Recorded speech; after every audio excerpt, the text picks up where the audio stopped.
With Archie Slaymaker from International Boxing News, and I'm here with the IBO lightweight champion of the world, Maxi Hughes. How are you today, Maxi? All good, mate. Yeah, the sun's shining. Yeah, all good, mate. You? Yeah, all good, thank you. Just with regarding that, the first question, I know you did say I'm going to jump straight into it with the Ryan Garcia, him sliding Yeah, into yeah. your DMs last week. Has there actually been an official offer from Ryan Garcia and Golden Boy Promotions for the fight? Uh, no offer yet. The latest I heard was from Eddie. I spoke to Eddie on Saturday. I went down to Sheffield show, and he says he was waiting from a response. I think they've chatted about the fight, um, and it was left with Golden Boy saying they were going to be getting back to Eddie. So it's all a bit up in air. Obviously, the Kid Galahad fight is was supposed to be getting announced. I believe. Well, it was supposed to be last week. Then things have been pushed, and like you said earlier, they might be announcing a full schedule either this week or very soon. Who knows when? Um, but yeah, the announcement was supposed to be coming for me and Kid Galahad very soon. Obviously, Garcia's thrown his name back into the hat, and Eddie knows, my manager knows, Steffi knows that that's the fight we all want. Eddie wants to make that fight, so that's the priority to try and make that fight happen. We don't know where we are yet. I think we're still waiting to hear back from Golden Boy. So it's all on them really. That fight with Barry, I believe, will always be there because it's a good Yorkshire derby, good Yorkshire rivalry with the history with Barry and Josh and Sean. So Sean training me. Yeah, my aim is to tell my team to make sure that we do everything possible to try and make the Garcia fight happen. But as of yet, no offer. Obviously, it's early talks, and we're still waiting on some more details from Golden Boy. Perfect. So just to confirm, I know you did obviously say about that Kid Galahad fight that it will always be there. Can I just confirm, is that signed for September the 24th in Nottingham on the undercard of Lee Wood? No, we've not signed yet. We've not put pen to paper. It's all the deals being agreed. It's just not 100% finalised, and I'm glad it's not.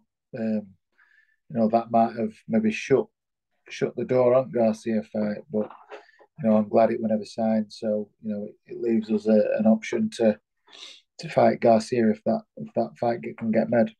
Perfect. Obviously, with regarding that, that would be a huge, like you said, Yorkshire derby, especially on the undercard of Lee Wood. Obviously, Lee Wood is either set to face Maurizio Lara or Kiko Martinez on September the 24th. If that fight does happen with Kid Galahad, knowing that you haven't originally got that Ryan Garcia fight, I know you did say he's thrown himself in the mix. How are you going to get Yeah. yourself excited and up for that Kid Galahad fight, knowing that the Ryan Garcia fight was close or he has slid into your DMs, like you said? How are you going to get yourself excited and geared up for that fight? That won't be an issue. Like my motivation and being up for it won't be an issue. It's just because I don't. I'm refusing to lose. At this stage in my career, every fight, every win allows me to continue fighting for good money and to continue living this life. I'm full time now, so I get to be around home and get to be a full time boxer. So each fight, there's always a risk that if you lose this life, living this life ends, and I don't want it to end. So that's just enough motivation to be up for anyone, whichever if it's not Kid, whoever it is. I don't take anything for granted. Obviously, I've been around a long time in boxing, and I'm really reaping rewards of that now. So I'm not gonna let it, let it go to waste. So highly motivated for every fight, just to make sure I keep this momentum and just keep winning. Perfect. Obviously, just with regarding that, you are probably in the early stages of camp. If you have started camp with the fight only being probably 6 weeks away now, how has that initial start of camp been for you? I really had a break off. I had a little break straight after boxing um, Ryan Walsh. I went on holiday. I had my little bit of break and recovered and were refreshed. So then, obviously, Garcia threw his name in the app back then. When was it? No. Well, whenever he fought, which was 16th of July, I think it was 8 or 9 weeks before that, that he messaged me to try and get me to fight him on 16th of July. So I was training then, and I haven't stopped. It's not been like training camp thingy. I've just been in gym learning, working, sparring, and then in the lead up, I was a excuse me, got a decent yawn there. No, I had you're a good, uh, did a lot of sparring, about 5 week out from Jace Cunningham's fight. I was his chief sparring partner. So we were sparring twice a week. I was training as well. So I was becoming up, I was nearly fight fit then and training. And as soon as I finished Jason's camp, I went straight in with Dalton Smith as a sparring partner for him.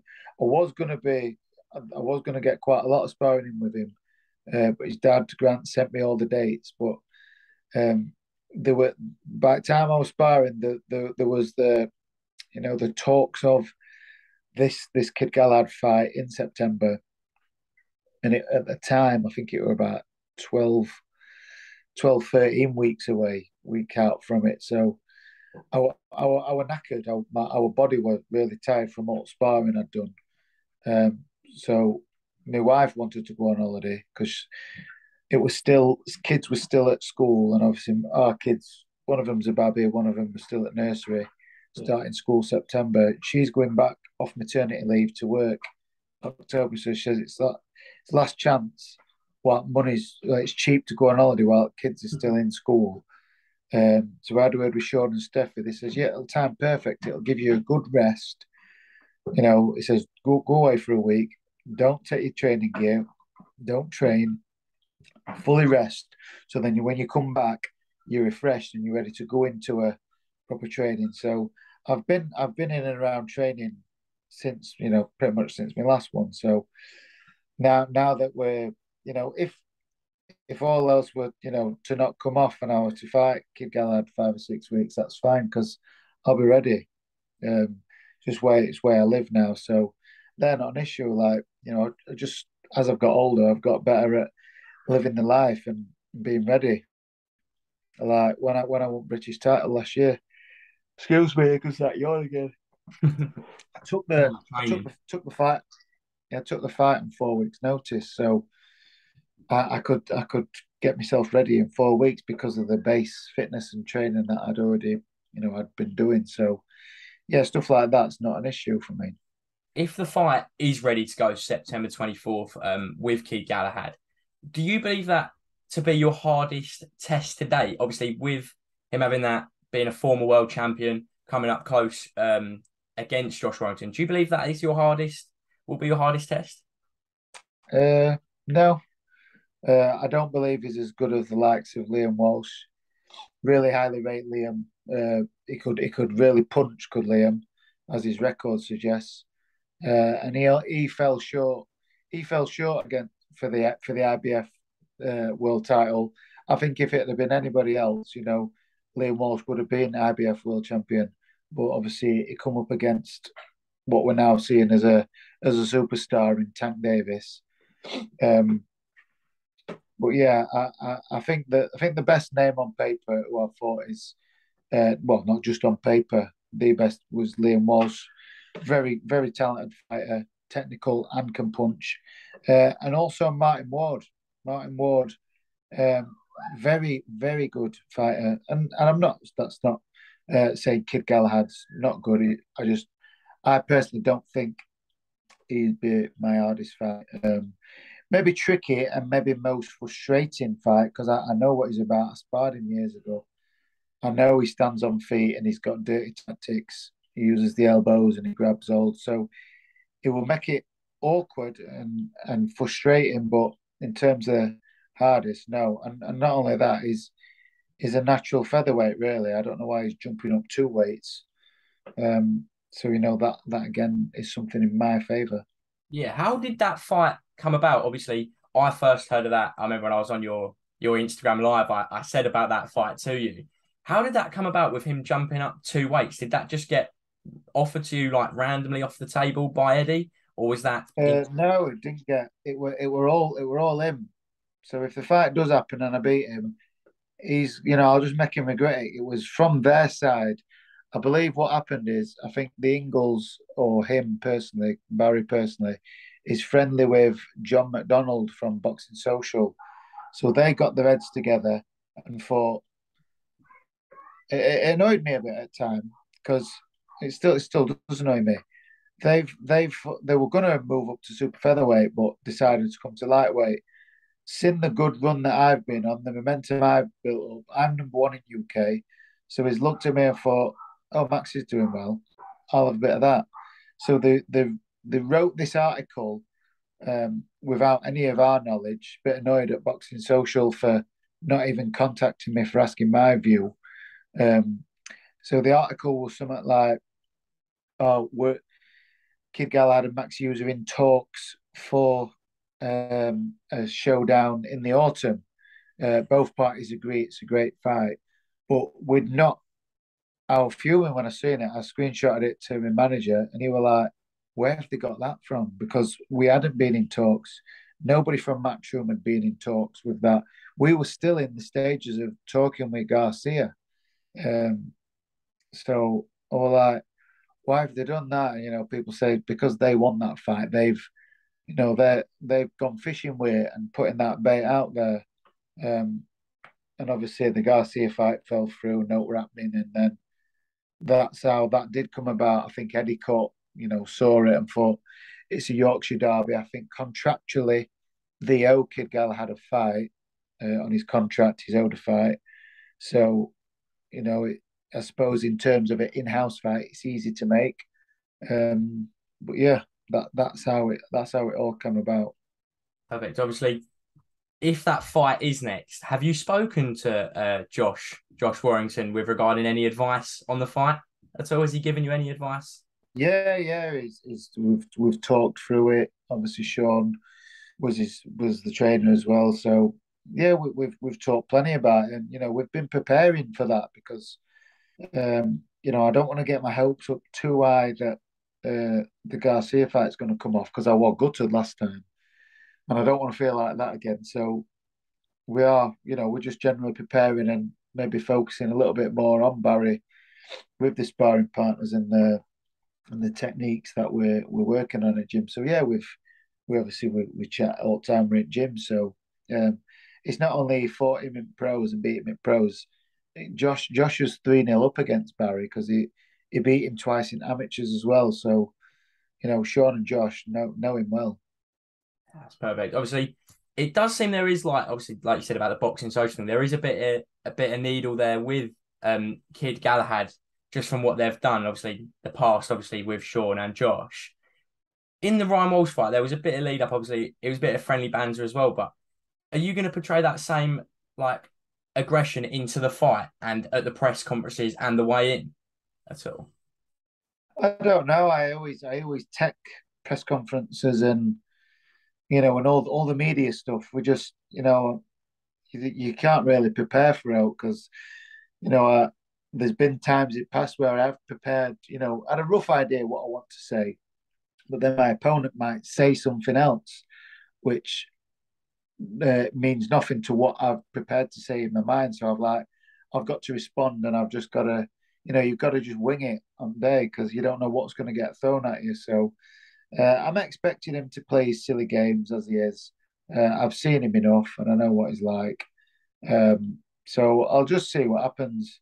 But ultimately, I'm not massive into them mind games. I don't believe in them. Like all the stuff about when they do it head to heads, people believe whoever looks away first is lost. And that stuff to me means absolutely nothing. I'm happy to look away. And if they need to take from it that I looked away first, so they've won that, that's great. If that helps them sleep and if that helps them prepare.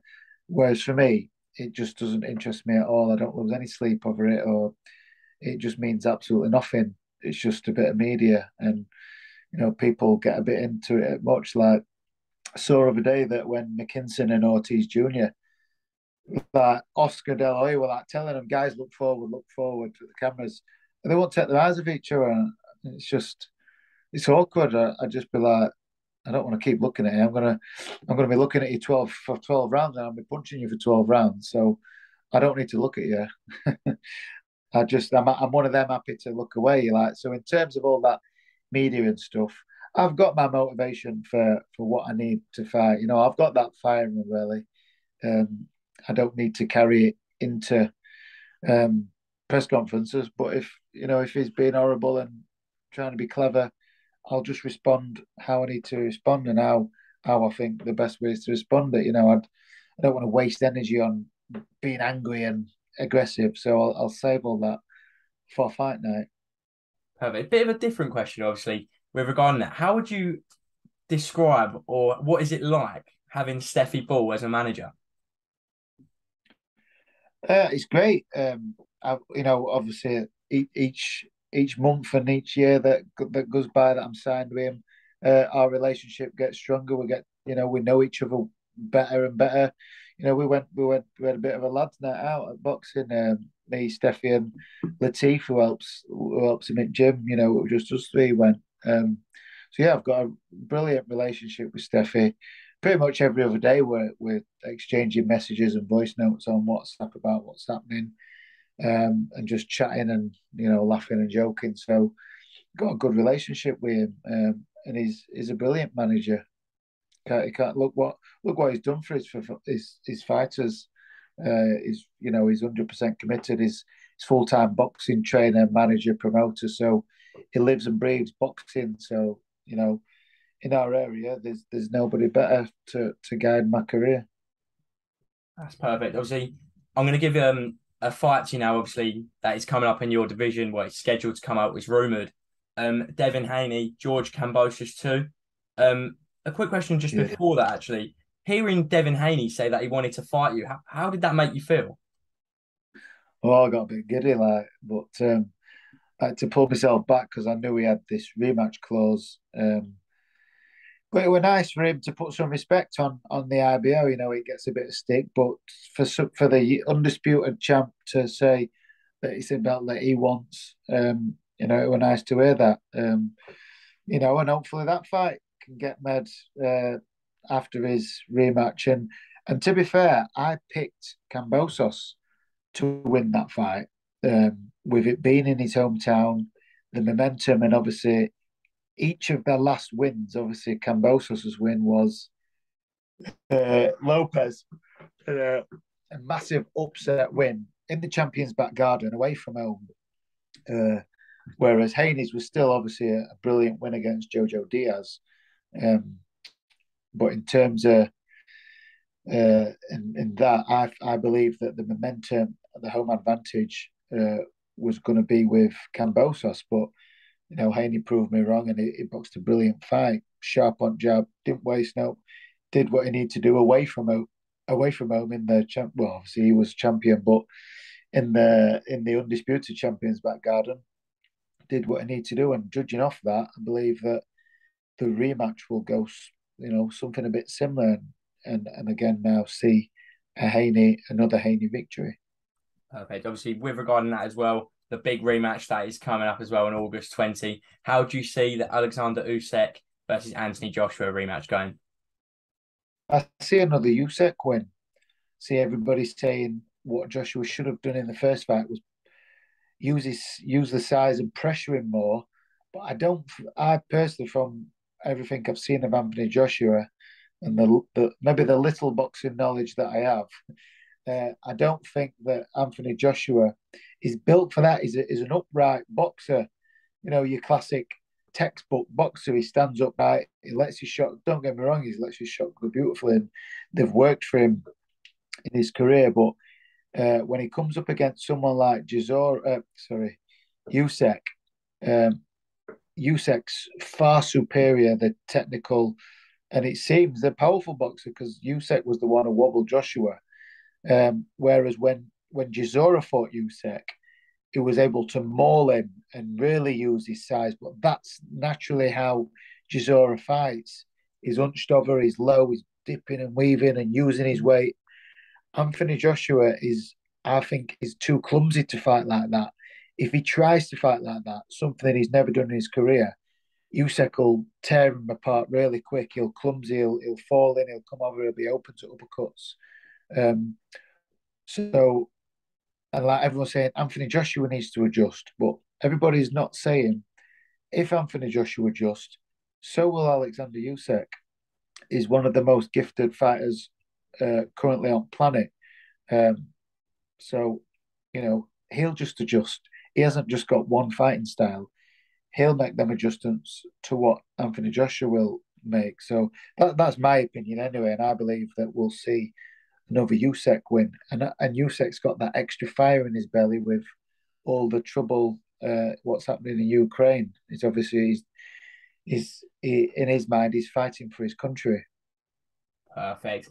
And just to end off the interview, if the Kid Galahad fight is next, what is your message to him?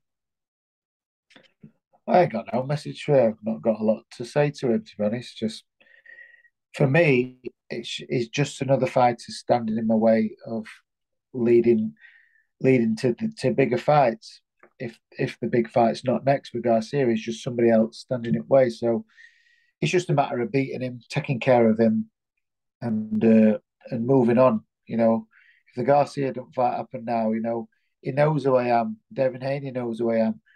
The Maxi Hughes name and trade has been spoke about by these big American names. So I just think it's a matter of time. And as long as I keep winning, keep my momentum, then fights are going to come. So, it's nothing personal with Kid Galahad. He's stepping up. He wants to fight me. Fine. The big fights for me aren't happening right now. So I'll give him an opportunity. But I'll take care of him and I'll move on to these bigger fights. Perfect. Thank you for that, Maxi. Thank you for your time today. I really appreciate that. No worries, mate. Thank you.